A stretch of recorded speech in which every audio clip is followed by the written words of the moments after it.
स्वादिराज पर्युषण पर्व का उत्तम तप धर्म का 7वां दिन है।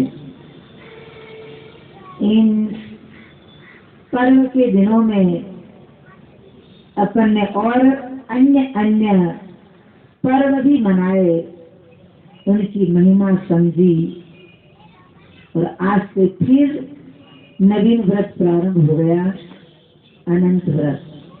पर्व के अंदर पर्व।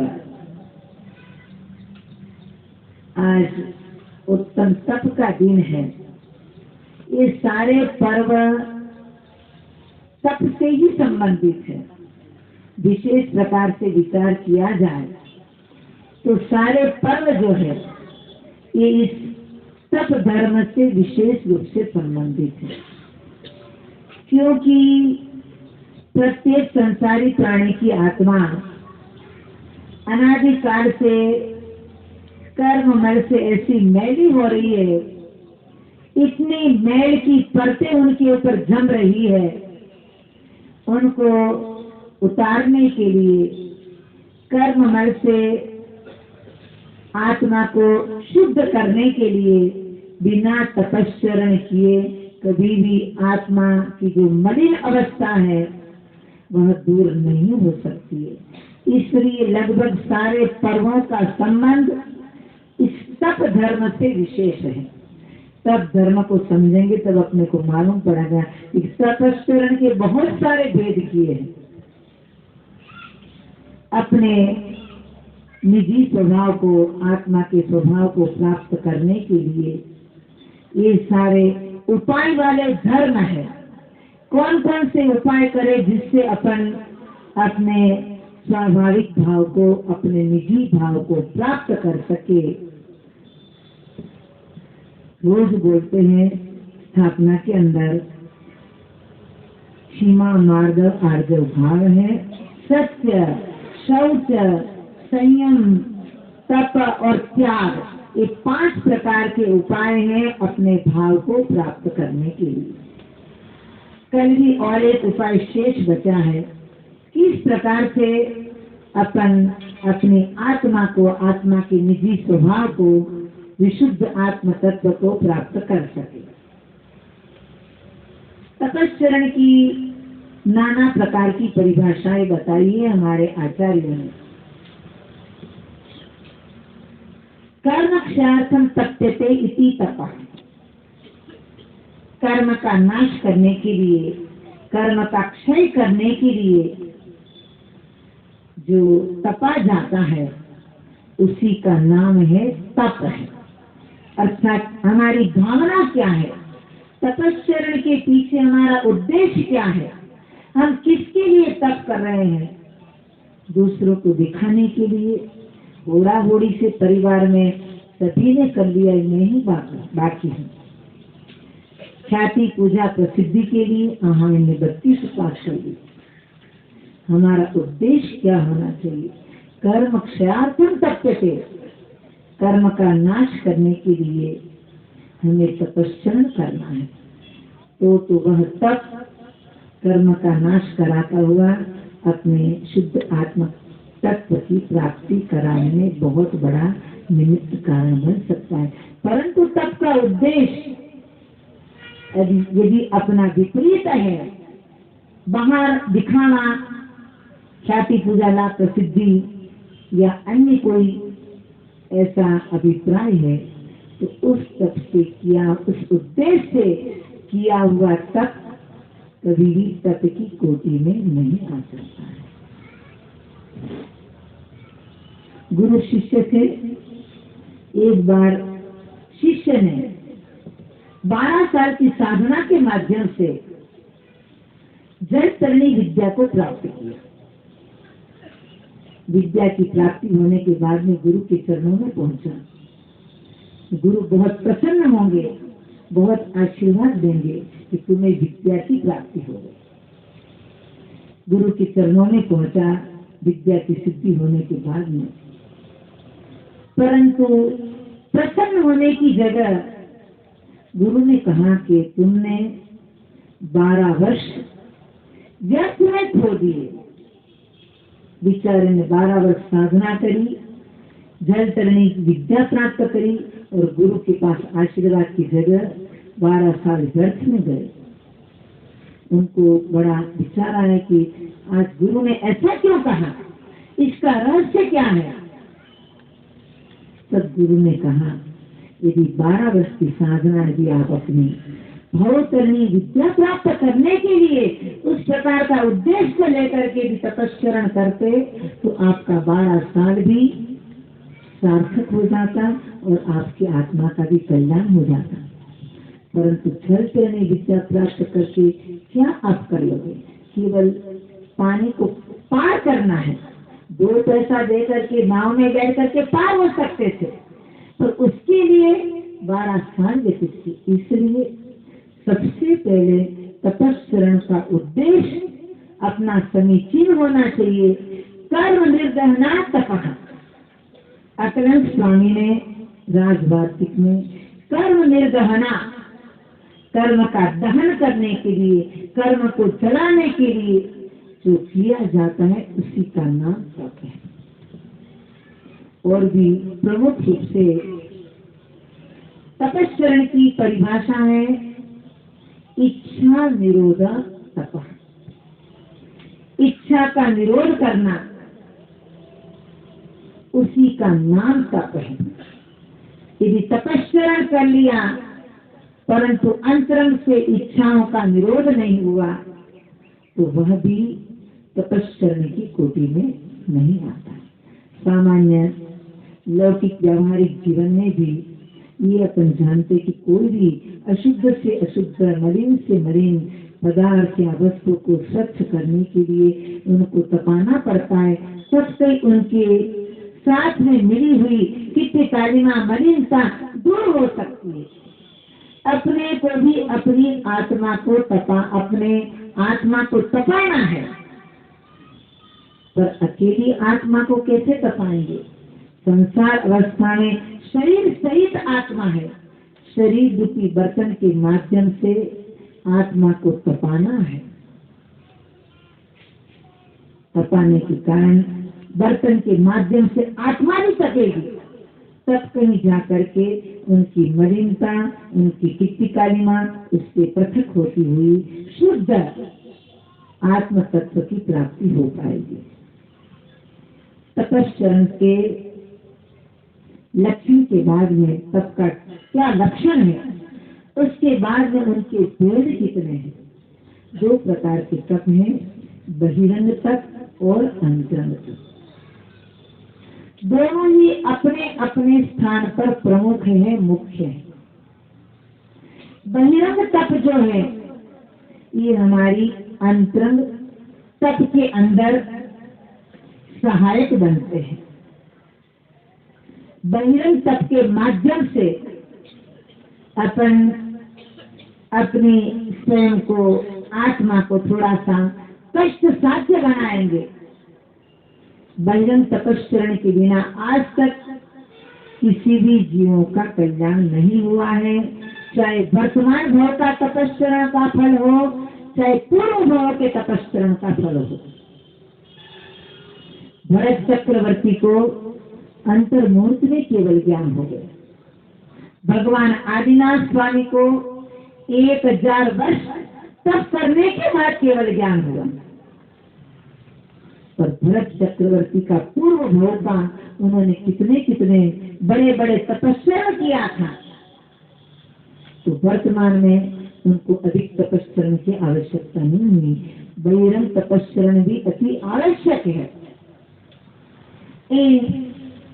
बहिरंग तप के भी फिर 6 भेद किए। अनशन, अवमोदर्य, रस परित्याग,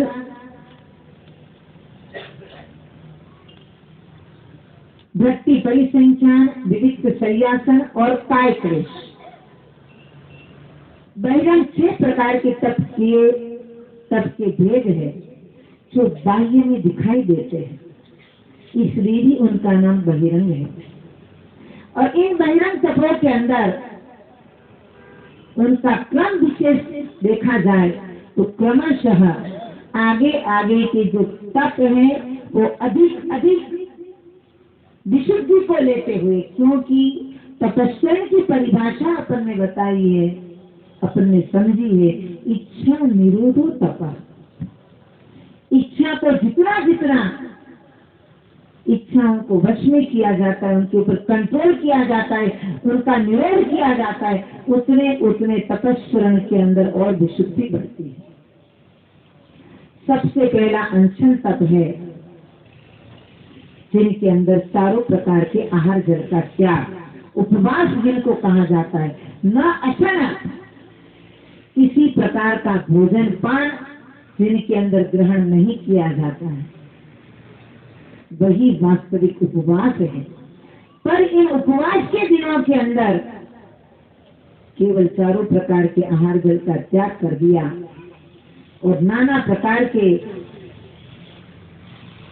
इंद्रिय के विषयों के अंदर और अन्य प्रवृत्ति के अंदर उपवास के दिन भी अपन यदि लगे रहते हैं तो वो उपवास नहीं है, एक प्रकार का लंघन है।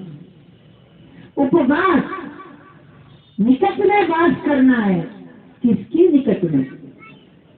आत्मा के निकट में वास करने का जितना समय संभव हो सारे सांसारिक कार्यों से निवृत्त होते हुए उपवास यानी आत्मा के निकट जाने का ज्ञान है, स्वाध्याय है, छात्य है, चिंतन मनन पूजा अभिषेक आदि विशेष प्रकार के इसी प्रकार की क्रियाओं को करते हुए अपने को आत्मा के निकट जाने का प्रयास करना है। अब उपवास है, टाइम पास नहीं हो रहा है तो दूसरी कोई भी ऐसी पुस्तक लेकर के बैठ जाते हैं, टीवी खोल करके बैठ जाते हैं, वो क्या हमारा उपवास है? उन उपवास के दिनों में जब आत्मा के निकट पहुंचना है तो अपने को अपने 5 इंद्रिय के विषयों को और मन को अपने को वश में करना है। उस जन्य प्रवृत्ति न करे, कार्य न करे, तभी तो हमारा उपवास है। उपवास के बाद में कितने हमारे आदिनाथ भगवान ने 1000 वर्ष के उपवास किया अनशन तक। बाहुबली भगवान ने 1 साल तक अनशन तक किया, परंतु ये ध्यान रखना अनशन तक 1 साल से अधिक नहीं हो सकता है। या तो 1 साल का अनशन तक तो वास्तविक यथार्थ आत्मा के निकट जाने कि अभ्यास जिनका अनशन तप है, 1 साल के बाद या तो उनको केवल ज्ञान की प्राप्ति हो जाएगी या वो चर्या के लिए निकलते हुए आहार ग्रहण करेंगे। 1 साल से अधिक अनशन नाम का तप नहीं होता है।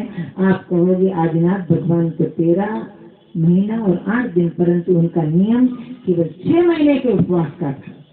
उसके बाद में वो आहार के लिए उठे थे, चर्या नहीं उनकी योग्य हुई, भले तो भले, परंतु फिर भी उस दिन उपवास नहीं माना था। दूसरा नंबर है उनोदर। सब कुछ थाली के सामने है, भोजन करने के लिए बैठे, अभी भूख लग रही है, भोजन करने की इच्छा है, उस समय भोजन की इच्छा को रोक देना, क्योंकि उनोदर करना है। एक आसन को भी उनोदर में ले लेते हैं और इतना गरिष्ठ भोजन, इतना पेट भर लेते हैं और उनोदर, क्योंकि हम तो दिन में 3 बार खाते हैं, 1 बार खाए तो उनोदर हो गया हमारा। उनोदर की भी कैसी परिभाषा? 1 ग्रास मात्र, 1 महीने के उपवास के मुनिराज आहार के लिए उठे, 1 ग्रास आहार लिया, फिर 1 माह का उपवास किया। 1 ग्रास आहार लेने के लिए क्यों उठे? वो भी उनका उत्कृष्ट उनोदर तप था। वो भी कहे ऐसा तो नहीं है कि हाँ मैंने 1 महीने का उपवास किया, 2 महीने का उपवास किया, इसलिए 1 महीने के बाद में केवल 1 ग्रास उत्कृष्ट उनोदर तप करते हुए फिर 1 महीने का उपवास। उनोदर तप करना भी 1 ग्रास को लेकर के जितना जितना कम कर सके, जितना अपन रोज खाते उससे कम खाना। उस समय भूख लग रही है और कैसे हाथ धोना। तो यहाँ इच्छा का विरोध, क्योंकि उपवास में तो पहले से नियम कर दिया गया चारों प्रकार के आहार जल का था। सामने वस्तु आने के बाद में माता जी हमेशा कहते थे जब दांत है तब चने का त्याग करो तो त्याग कहलाता है, पर दांत निकल जाने के बाद में चने का त्याग करना ही है, उसमें कौन सी बड़ी। परंतु वहां पर भी इच्छा को कहाँ रोका जाता है। दांत नहीं है वो विशेष पीस करके कूट करके, क्योंकि इच्छाओं का विरोध नहीं करते। रस परित्याग 6 प्रकार के रस हैं, सभी जानते। अभी अपन पर्युषण पर्व में प्रतिदिन एक एक रस का त्याग करते। ये रस परित्याग भी कई बार क्या होता है, हमारे महाराज जी वो हमेशा कहते हैं कि कोई भी एक ही रस का त्याग कर दिया, उसकी अपेक्षा प्रतिदिन अलग अलग रस का त्याग करने से, एक साथ यदि नमक का त्याग कर दिया, जीवन भर नमक का त्याग है, तो अब उनका अभ्यास हो जाएगा, अब उनको कोई स्वाद ही नहीं रहेगा कि नमक है कि नहीं है। पर आज नमक का त्याग किया है, बहुत दिनों के बाद अथवा एक सप्ताह के अंदर, वो थोड़ा कठिन पड़ जाता है। तो रस परित्याग, इसलिए हमारे यहाँ पर रस परित्याग को लेकर के प्रतिदिन बार के हिसाब से एक एक रस का अलग अलग त्याग करते। रोज घी का बना हुआ, तेल का बना हुआ खाते, अब आज घी नहीं खाना है तो बेचारा तो बिना घी के बिना शक्कर के कैसे खाएंगे। रस परित्याग में रस का भी परित्याग कर सकते हैं, अथवा कोई भी अन्न का, फल का, कोई भी जो आपकी जिस प्रकार की शक्ति है, शक्ति तपह, पर शक्ति को छिपाना भी नहीं। शक्ति होते हुए भी अपन तपस्वरण नहीं करते हैं, वो गलत है। शक्ति को छिपाना भी नहीं और शक्ति के उपरांत भी नहीं करना। उपरांत करने से बहुत कुछ आकुलता की संभावना बन सकती है। इसलिए जितने तपस्वरण करते हुए अपन निराकुलता से सब प्रकार से अपना धर्म ध्यान कर सके। रस परित्याग के बाद में वृत्ति परिसंख्यान, ये सभी तप, ये सभी धर्म विशेष रूप से प्रधान रूप से श्रवण मुनियों के, संयमियों की है। उसमें भी श्रावक भी अभ्यास के रूप में किस किस प्रकार से वो कर सकते हैं। वृत्ति परिसंख्यान, साधु जन जो अपनी शक्ति को पहचानने के लिए, चलो भी आहार के लिए तो उठना है, तो इस प्रकार की विधि मिलती है तो आहार ग्रहण करेंगे। कोई दाता की विधि है, कोई ग्रह की विधि है, कोई पात्र की विधि है, कोई विशेष इस प्रकार की। इस गली में ही जाएंगे, इस गली में नहीं मिले तो आकर के उपवास करेंगे। इस प्रकार के नाना प्रकार की प्रतिज्ञा नियम को लेकर के कैसे कैसे नियम आते हैं, और उन नियम के अंदर आज वर्तमान विचार से चक्रवर्ती आचार्य शांति सागर जी महाराज, उनको व्रत परिसंख्यान, इस वृत्ति परिसंख्या तपस्वरण के माध्यम से कितनी बार कई दिनों के उपवास हो गए। आज समय में अभी वर्तमान के अंदर माता जी कहते थे, महावीर जी में जब उनका चातुर्मास था, चातुर्मास के काल में संगत से एक साधु ने आम का नियम ले लिया। पहले तो पुराने काल में, आज भी आते, उस समय भी आते होंगे, फिर भी जो मौसम के अंदर फल आता है वो वर्षा के काल में शायद कहाँ से उपलब्ध होता है। 7 दिन का उपवास हो गया। अचानक ही कोई दिल्ली से सेठ आए और वो आम की पेटी को लेकर के आए और आम का नियम मिल गया। साधु का भी पुण्य होता है, और वो भी ऐसा नहीं है अपनी ख्याति पूजा प्रसिद्धि के लिए नहीं, स्वयं की आत्मशक्ति को बढ़ाने के लिए, उनको पहचानने के लिए ये व्रत परिसंख्यान है। विविध संन्यासन, एकांत स्थान के अंदर शयन करना, बैठना, उठना, परंतु आज अकेले में तो मन ही नहीं लगता है, और अकेले तो घर में ही डर लगता है। अकेले कैसे रहेंगे? सबकी एकांत स्थान है। ऐसा ही संस्कार बना हुआ है। एकांत स्थान में अपन बहुत शांति की प्राप्ति होती है, परंतु एकांत स्थान में कोई रह भी नहीं सकता है। अकेला हो तो चलो घर बंद करके दूसरे घर जा करके चले जाएंगे, पर एकांत स्थान में बैठ करके, केवल एकांत स्थान में रहना ही नहीं है, एकांत स्थान में बैठ करके अपने को किस प्रकार से अपने स्वाध्याय, ध्यान, चिंतन, मनन, शास्त्र वगैरह करना है। और हमारे महाराज बोल रहे हैं, क्योंकि ये सिर्फ बातें हमें याद नहीं आती है, वो कह रहे हैं कि आज तो सभी को एकांत पसंद इसलिए है, एकांत में साथ में अपना लेकर के बैठ गए, घंटों बैठ जाएंगे। क्या बोलते हैं तुम? मोबाइल बोलते, व्हाट्सएप बोलते, क्या क्या देखते रहते। छोटे छोटे बच्चे भी अकेले बैठेंगे। पहले तो चलो खेलने कूदने, चलो भी 4 बच्चे 8 बजे इकट्ठे हुए तब उनका खेल वगैरह खेलते थे। आज तो अकेले बैठ गए बच्चे और बस उसको लेकर के बैठ गए, घंटों तक बैठे रहेंगे। हम सोचे कि बच्चे बिल्कुल शांति से कैसे बैठे, परंतु उनके साथ में भी उनका कुछ साधन बैठा। ये इस प्रकार से, परंतु विविध सैयासन मात्र एकांत में नहीं बैठना है। एकांत में बैठ करके अपने को अपने आत्मचिंतन, धर्म की स्वाध्याय जाने, इस प्रकार से धर्म के मार्ग के अंदर किस प्रकार से अपन को समझ सके धर्म के विषय में, उनको लेकर के भी चिंतन मनन और अभ्यास करते, वो विविध सैयासन नाम का तप है। मोबाइल को लेकर के बैठे रहोगे, खेलते रहोगे, वो तुम्हारा तप नहीं है, ध्यान रखना। और अंतिम जो हमारा काय क्लेश नाम का बहिरंग तप है,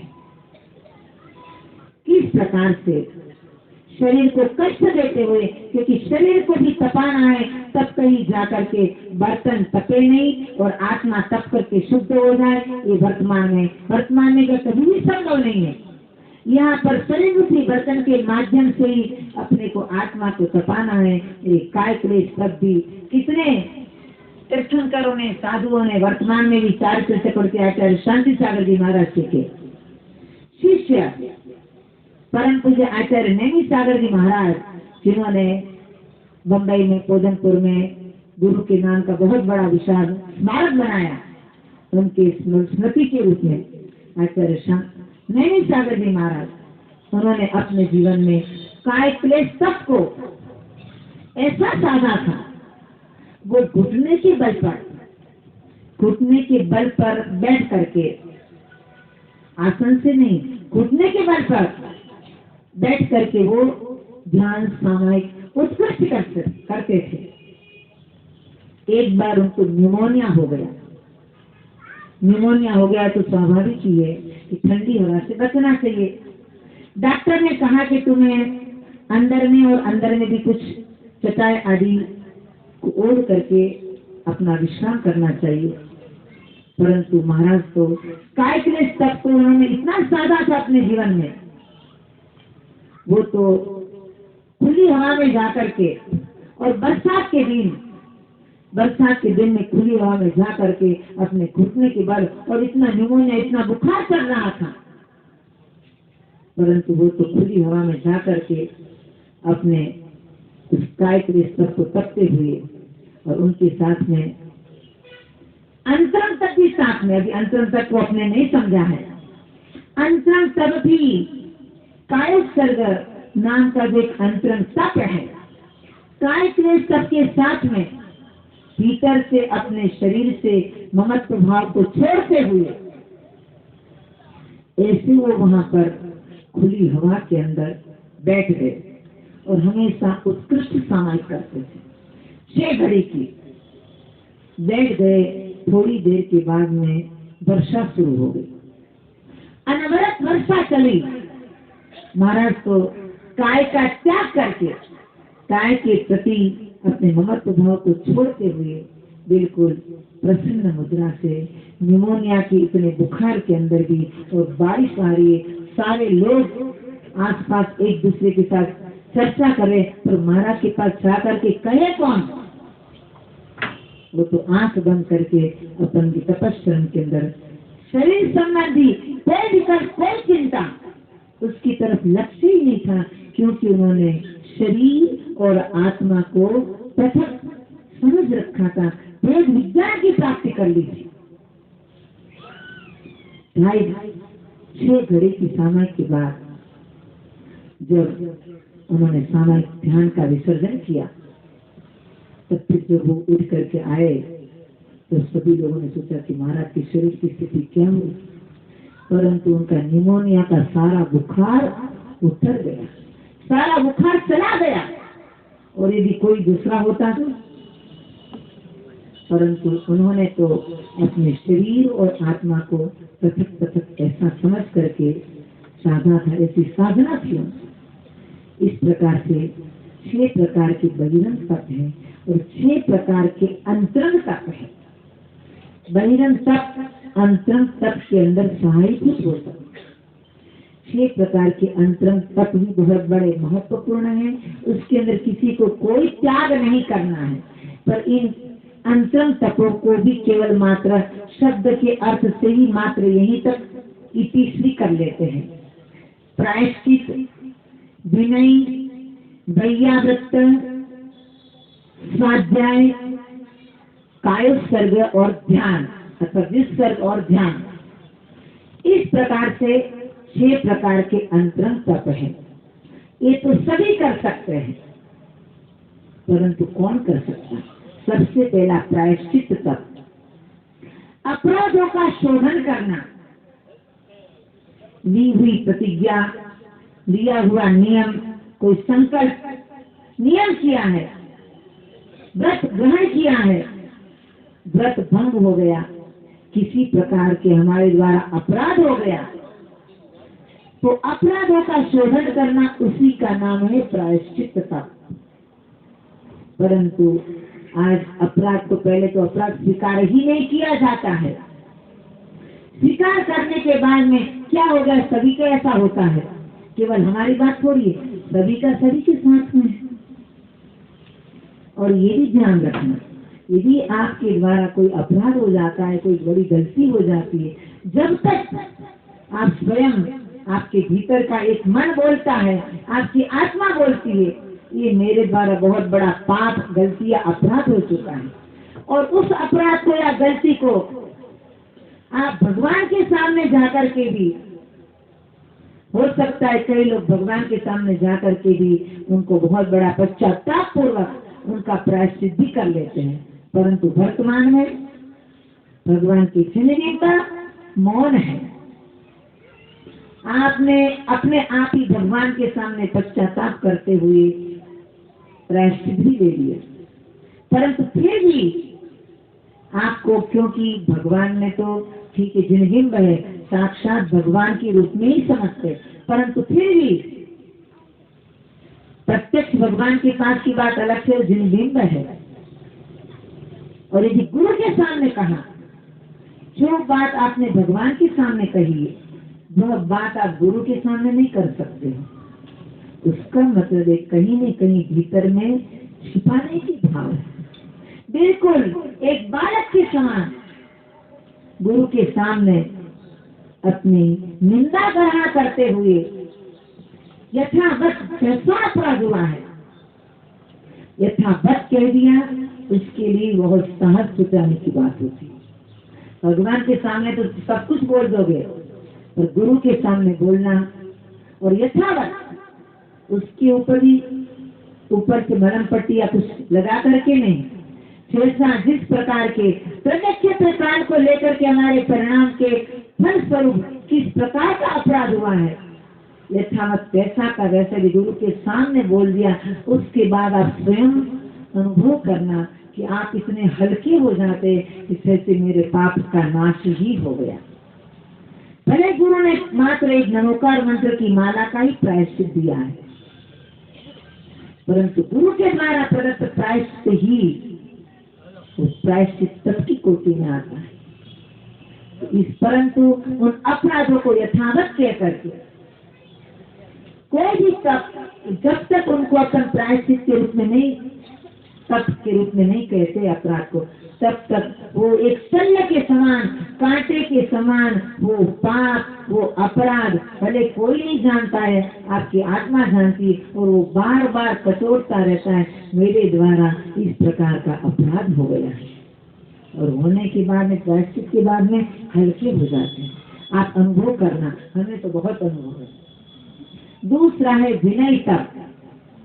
विनय तप में भी केवल विनय यानी जो आज परिवार में ऐसा ही समझा रहा है, जो अनुशासनहीन जो है, माता पिता की विनय करना, गुरुओं की विनय करना, बड़े जनों की मात्र यही तक विनय, विनय तप की बात है। उसके लिए ज्ञान दर्शन चारित्र और उपचार विनय के भेद से जो 4 प्रकार के विनय बताए, उन ज्ञान दर्शन और चारित्र जो हमारे आत्मा के गुण हैं, उन गुणों के प्रति हमारा किस प्रकार का बहुमान होना चाहिए, उनके प्रति कितना आदर भाव होना चाहिए, और इन गुणों को ज्ञानी जिन्होंने उन गुणों को धारण किया है, ऐसे धर्मात्माओं के प्रति भी हमारा किस प्रकार का विनय भाव होना चाहिए, बहुमान होना चाहिए, इतना तो हम भी कर लेते। आज बहुत मुश्किल है दूसरों के प्रति बहुमान के भाव आने की बात। दूसरों की यदि कोई अच्छी प्रशंसा की बात करते, अब उसमें क्या है, तो हम भी कर सकते हैं, ये तो कई लोग करते हैं। हाँ ठीक है, देखो इसने कितना बड़ा काम किया, कितना बड़ा उनके पास ज्ञान है, कितना बड़ा तपस्या किया, कितने बड़े बड़े धर्म के अनुष्ठान किए। इस प्रकार से नहीं, उसने क्या है, उनने भी किया था, उनने भी किया था, ये भी करते हैं।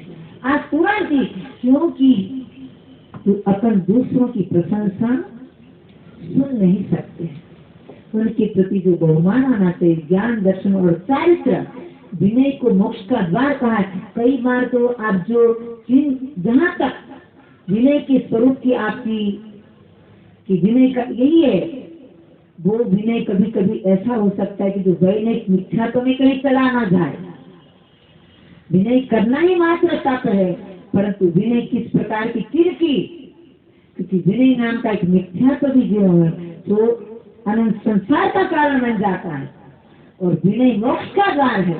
विनय तप जो है उनके माध्यम से मोक्ष की प्राप्ति हो सकती है। इसलिए उनको समझते हुए कि इनकी विनय होनी चाहिए, उन धर्म के, उन स्वभावों की, उन गुणों की, और उनको गुणों के धारण करने वाले गुणीजनों की, धर्मात्माओं की विनय किस प्रकार से करना चाहिए, हमें भी इस प्रकार के गुणों की, इस प्रकार के स्वभाव की प्राप्ति हो।